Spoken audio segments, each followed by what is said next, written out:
Exams आ गए हैं, तैयारी कैसे करें समझ में नहीं आ रहा है। फर्स्ट ईयर के स्टूडेंट हैं, कैसा एग्जाम होगा, कैसे क्वेश्चन आएंगे, कैसे लिखें, कितना लिखें, क्या करें, जानेंगे इसी वीडियो में। जुड़े रहिए इस वीडियो के साथ।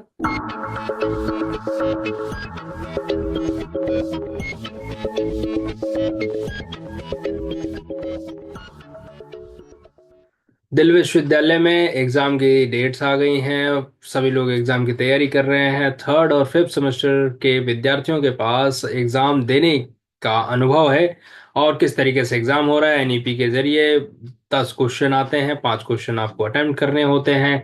सेक और बैक के अलग प्रोसेस होते हैं, अलग तरीके से उसमें क्वेश्चन आते हैं। लाइक कि सेक में और बैक में आपको 5 क्वेश्चन दिए जाते हैं, जिसमें से आपको 3 क्वेश्चन अटेम्प्ट करने होते हैं, जो कि हर एक क्वेश्चन का मार्क्स मैक्सिमम 10 होता है। तो 30 नंबर के आपके सेक और बैक के एग्जाम होते हैं। ये तो दिल्ली विश्वविद्यालय में जो एग्जाम चल रहे हैं, तो सेकेंड और थर्ड ईयर के विद्यार्थियों के पास कुछ अनुभव है।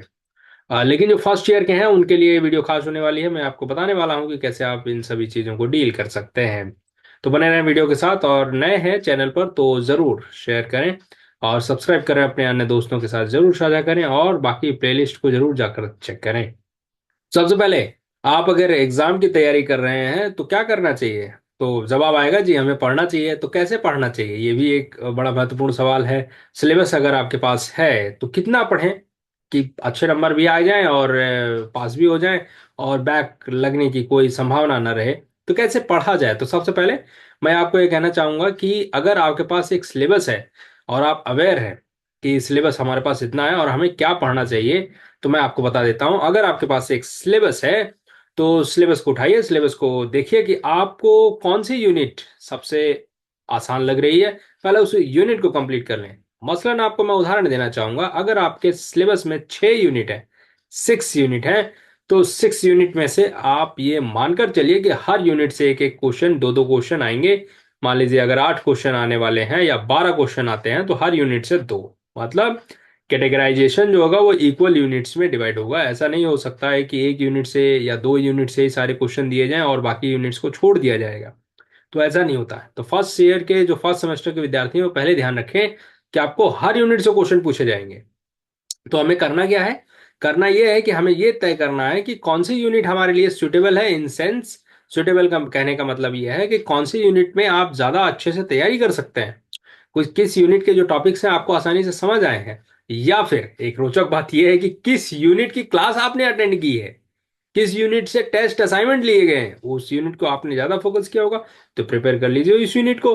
तो एग्जाम्पल मैं आपको दे रहा हूं, अगर आपके सिलेबस में 6 यूनिट है तो उसमें से टॉप 4 यूनिट आप कवर कर लीजिए। तो यूनिट को छोड़ दीजिए, क्योंकि सर ऐसा बताइए कि हमारे पास समय कम है तो हम कैसे इसकी तैयारी करें। तो मैं आपको बता रहा हूँ, 6 यूनिट है तो 4 यूनिट को आप तैयार कर लीजिए। 4 यूनिट को आप तैयार कर लेंगे तो आसानी से आप पास हो जाएंगे। और 4 यूनिट तैयार करने का फॉर्मूला क्या होगा, ध्यान रखिए कि आपके क्लास टेस्ट भी हुए होंगे, आपके असाइनमेंट भी लिए गए होंगे, आपकी प्रेजेंटेशन भी ली गई होगी। तो कुछ तैयारी तो आपकी वहां हो गई होगी। तो जिस यूनिट से टेस्ट लिया गया उस यूनिट को तैयार कर लीजिए। जिस यूनिट से, और ध्यान रखिए कि टेस्ट और असाइनमेंट एक ही यूनिट से नहीं आया होगा, दोनों अलग अलग यूनिट से आए होंगे। तो 2 यूनिट ये हो गए, प्रेजेंटेशन ली गई होगी। तो बची सिर्फ एक यूनिट आपको तैयार करनी। मैं सिर्फ एग्जांपल दे रहा हूँ कि अगर 6 यूनिट है, अगर 4 यूनिट है तो आपका काम और सहज है कि आप 2 यूनिट को तैयार कर लीजिए। मतलब 50% अगर आप तैयार करके जाते हैं तो ये मानकर चलिए कि आपकी बैक नहीं लगने वाली है। ये ध्यान रखिएगा। और अगर आप कोई जी और डीएससी और इन सब के पेपर दे रहे हैं, डिसिप्लिन स्पेसिफिक कोर्स के और जी के जनरल इलेक्टिव के अगर आप पेपर दे रहे हैं, तो ये ध्यान रखिए कि मैक्सिमम मार्क्स आपके इंटरनल में भी हैं। इंटरनल में पास होना बहुत जरूरी है। एक फर्स्ट सेमेस्टर के स्टूडेंट्स को मैं बता देना चाहता हूं, और ये बहुत जरूरी है कि आप क्लियर करके चलें कि अगर आप इंटरनल में फेल हैं तो आपको दोबारा से रिपीट करना पड़ेगा। ये बात ध्यान रखें। इंटरनल्स दोबारा से लिए जा रहे हैं, पहले ये व्यवस्था नहीं थी। पहले ये होता था कि आप थ्योरी में केवल पास करें, इंटरनल में आप फेल हो गए कोई मतलब नहीं, इंटरनल में नंबर्स नहीं मिले कोई मतलब नहीं है। लेकिन अभी आपको इंटरनल में पास होना पड़ेगा। इंटरनल में फेल हुए, सारी चीजें आपको दोबारा से देनी पड़ेगी। इवन थ्योरी में भी क्वेश्चन हो सकता है कि थ्योरी में पास हो गए, इंटरनल में फेल हो गए, तो आपको देना पड़ेगा वापस से। तो एक महत्वपूर्ण बदलाव हो चुका है, तो इस बात को जरूर आप लोग ध्यान रखें। तो एक तो मैंने आपको बता दिया कि आप तो तैयारी कैसे करेंगे। अगर आपके पास 6 यूनिट है तो 4 यूनिट आप तैयार कर लें, 4 यूनिट है तो 2 यूनिट, 2 यूनिट आप तैयार कर लें। आप क्वेश्चन कैसे अटेम्प्ट करेंगे? क्वेश्चन में सबसे पहले आप ये देखिए, फर्स्ट सेमेस्टर के जो विद्यार्थी होते हैं, जो कि वो स्कूल से निकल कर आए हैं, तो उन्हें बता दिया कितने पेज लिखे।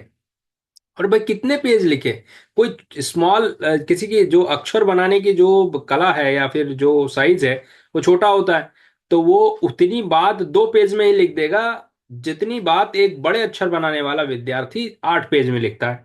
तो हम पेज कैसे बता दें? तो वर्ड पर बताया जाता है कि आप कितने वर्ड लिख सकते हैं। लेकिन एक औसतन एवरेज से अगर आप लिखेंगे, औसत साइज अगर आप अक्षर का रखते हैं, whether it is English student और हिंदी स्टूडेंट, दोनों के लिए है कि अगर आप एक एग्जाम को कंडक्ट लिख रहे हैं, तो मैं आपको 2 तरीके से बता सकता हूं कि कैसे आप उसमें अच्छा कर सकते हैं। एक कि अगर आप साइज, या फिर दो दो तरीके हैं इस चीज को डील करने के लिए, हम कितना लिखें। कितना लिखने से कुछ विद्यार्थियों का होता है कि कितने पेज लिखें, और कुछ विद्यार्थियों को होता है कितना कंटेंट लिखें, और कुछ विद्यार्थी समझते हैं कि हम कितना समय दें एक क्वेश्चन पर। तो समय के लिए तो डिपेंड करता है कि आप की राइटिंग स्पीड क्या है। तो तीनों का आंसर एक एक करके दे देते हैं। पहला कि अगर आपकी राइटिंग स्पीड अच्छी है तो आप, क्योंकि अगर आपको 3 घंटे दिए गए हैं तो और 5 क्वेश्चन करने हैं, तो उस हिसाब से आप डिवाइड कर लीजिए कि आपको अराउंड 20 और 30 मिनट्स जो है आपको देने चाहिए एक क्वेश्चन पर। ठीक है, ताकि आप आसानी से लिख सकें। थोड़ा सोचना भी तो होता है ना कि एग्जाम में कैसे लिखेंगे, तो अराउंड इतना आप आधे घंटे एक क्वेश्चन पर दीजिए। अगर आप एक औसत स्पीड से लिख रहे हैं, और मैं कहूंगा कि एक औसत स्पीड से लिखें, बहुत तेजी से लिखने की क्या जरूरत है। कुछ विद्यार्थी होते हैं कि आधे घंटे में ही आप 1 घंटे में, 1.5 घंटे में एग्जाम करके घर जाना चाहते हैं। भैया आप एग्जाम ही देने क्यों आए थे? तो आप आराम से लिखिए, आपको नंबर लेना है, आप अपने थॉट्स रखिए, पूरा समय लीजिए, आराम से लिखिए। ठीक है, एक तो ये बात। दूसरा तो औसत स्पीड से लिखते हैं तो इतना ही समय देना चाहिए। और अगर कोई बहुत औसत स्पीड से नहीं लिख पा रहा है, एवरेज स्पीड से, तो उसको जो है चाहिए कि वो अपनी स्पीड को बढ़ाए। ठीक है। दूसरा, कितने पेज लिख दें? तो पेज लिखने की जहां तक बात है कि अगर आप, चूंकि हम एक पेज ये है तो 1 साइड एंड सेकेंड साइड, तो इस तरीके से अगर आप 4 पेजेस लिख देते हैं एक क्वेश्चन के लिए, मैं यहां पर क्लियर कर देना चाहता हूं कि अगर आप साइज और स्पीड के मायने के हिसाब से जाते हैं, कंटेंट बहुत इंपॉर्टेंट है। ऑब्वियस सी बात है, कंटेंट होना ही चाहिए। बिना कंटेंट के आप केवल अपना नाम नहीं लिख के आएंगे या राम राम ही लिख कर आ जाएंगे तो नहीं चलेगा ना। तो इसलिए आपको कंटेंट लिखना पड़ेगा।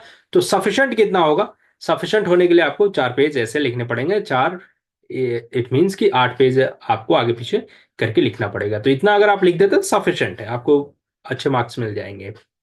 तो स्पीड हो गई और आपको पेजेस हो गए। वर्ड्स के तो उसी में वर्ड्स भी समाहित हो जाता है। अब उस क्वेश्चन में आप लिखेंगे क्या? क्वेश्चन आपसे पूछता क्या है, डिमांड क्या है क्वेश्चन की? देखिए, जनरली क्वेश्चन ये पूछता है कि आप किसी भी चीज की व्याख्या करें, विवेचना करें, एक्सप्लेन दें या कारण दें। तो अगर आपसे ऐसे क्वेश्चन पूछे जाते हैं तो आप उसको 3-4 पार्ट्स में डिवाइड कर सकते हैं। पहला, आप इंट्रो लिखिए ना कि आप क्वेश्चन एक्चुअली पूछ क्या रहा है। ठीक है, उसके बारे में आप इंट्रो लिख दीजिए कि क्वेश्चन ये पूछना चाहता है और इस चीज को हमें समझाना है। उसके बाद आप इंट्रो लिखने के बाद आप आगे बढ़ें और उसमें कारण लिख दें कि कारण क्या है। और अगर किसी ऐसी विवेचना करने की बात कर रहा है तो व्याख्या करें उसकी। डिफरेंट डिफरेंट रेफरेंस देकर आप, जैसे डिफरेंट रेफरेंस से मेरा मतलब है कि अगर पॉलिटिकल साइंस के आप विद्यार्थी हैं, या हिंदी साहित्य के विद्यार्थी हैं, या किसी और इतिहास के विद्यार्थी हैं, तो आप करें ऐसा कि अलग अलग इतिहासकार, अलग अलग राजनीतिक वैज्ञानिक और अलग अलग साहित्यकार को कोट करते हुए उन्होंने कुछ बातें, मतलब एक संदर्भ के साथ क्वेश्चन आता है। जैसे मान लीजिए कि राजनीतिक दर्शन क्या है, या राजनीतिक सिद्धांत क्या है, या उदारवादी सिद्धांत क्या है, तो या राज्य की अवधारणा क्या है। तो इसके बारे में बहुत सारे राजनीतिक वैज्ञानिकों ने अपनी बातें कही हुई हैं। तो उन चीजों को लेकर आप जो है आसानी से बता सकते हैं कि उदाहरण के लिए अगर आप राजनीतिक विज्ञान का कोई प्रश्न लिख रहे हैं, जैसे राजनीतिक सिद्धांत क्या है, जो कि फर्स्ट यूनिट में आपको पढ़ाया जा रहा है, इंट्रोडक्शन टू पॉलिटिकल थ्योरी, तो उसमें आपसे पूछ सकते हैं कि राजनीतिक सिद्धांत क्या है। तो राजनीतिक सिद्धांत से जुड़े हुए कुछ विचारक होंगे, उन्होंने अपने विचार रखे हुए हैं, उन विचारकों के विचार लिख दीजिए। और ये बताइए फिर उनकी अपने हिसाब से आप व्याख्या कर दीजिए। अपने हिसाब से हम कैसे व्याख्या कर दें? हम क्या क्या लिख दें कि हम क्या राजनीतिक वैज्ञानिक हैं? ऐसा नहीं, यहाँ पर अपने हिसाब से अपने शब्दों में लिखने का मतलब ये होता है कि आपने उस विषय को पढ़ने के बाद आपकी क्या थिंकिंग बन रही है, आप क्या समझ पाए हैं, वो लिख दीजिए। और एक महत्वपूर्ण चीज जरूर लिखनी है आप सभी को, वह होता है कंक्लूजन, निष्कर्ष जरूर लिखें। निष्कर्ष नहीं लिखेंगे तो फिर समस्या हो सकती है आपको एग्जाम में। कैसी समस्या कि आपको मार्क्स नहीं मिल पाएंगे अच्छे, और भी मार्क्स मिलते, इसलिए निष्कर्ष लिखना बहुत जरूरी है। और एक और ट्रिक है कि अगर आप एग्जाम लिख रहे हैं तो आप वो जो आपका क्वेश्चन है, जो टिप्पणी जिसे कहते हैं ना, कमेंट करें, write on short comment, on to short comments, या दो टिप्पणी कीजिए। तो अंत में जो क्वेश्चन दिया जाता है, अगर ऐसा प्रश्न आपके प्रश्न पत्र में है तो जरूर उन दो क्वेश्चन, उस प्रश्न को जरूर आप अटेंड करें, क्योंकि उसमें आपको नंबर मिलने की संभावना ज्यादा होती है। तो ये सारी चीजें ध्यान रखें और हड़बड़ी ना करें, और एग्जाम बढ़िया से लिखें और सफिशिएंट लिखें। पढ़ें कैसे, ये मैंने आपको पहले बता दिया, ध्यान रखें। कुछ विद्यार्थी शिकायत कर रहे हैं कि भाई नींद आ जा रही है, पढ़ते समय नींद आ जाए तो भाई सो जाओ ना। नींद आ रही है तो सो जाओ, फिर उठो, फिर पढ़ो। फिर नींद आ रही है तो फिर सो जाओ। दे ध्यान रखिए कि नींद को आपको दबाना नहीं है, क्योंकि अगर आप नींद को दबाएंगे तो वो आपको एग्जाम में दबा देगी। इसलिए नींद आती तो सो जाइए, उठिए, फिर पढ़िए। फिर नींद आ रही है फिर सो जाइए। तो इससे होगा ये कि आपकी बॉडी को जो सफिशिएंट, क्योंकि नींद आ रही है, बॉडी की डिमांड है ना, तो बॉडी की डिमांड को फुलफिल कीजिए और उसके बाद आप एग्जाम दीजिए। कोई समस्या नहीं होने वाली है, आप अच्छे से एग्जाम देंगे। तो और भी कोई प्रश्न जानना चाहते हैं तो कमेंट बॉक्स में लिखें, निश्चित तौर पर उस पर प्रतिक्रिया दी जाएगी। और आपको अंत में ये कहना चाहूंगा कि चैनल पर नए हैं तो सब्सक्राइब कर लें, और अपने अन्य दोस्तों के साथ जरूर वीडियो को साझा करें, लाइक करें, और उसके साथ प्लेलिस्ट में जाएं, चेक करें। तमाम सारी जानकारियां आप लोगों के लिए ही है। तो देखें, सीखें और अपने आप को एक मजबूत व्यक्तित्व बनाएं। धन्यवाद, मिलेंगे बहुत ही जल्द किसी दूसरी वीडियो में। धन्यवाद।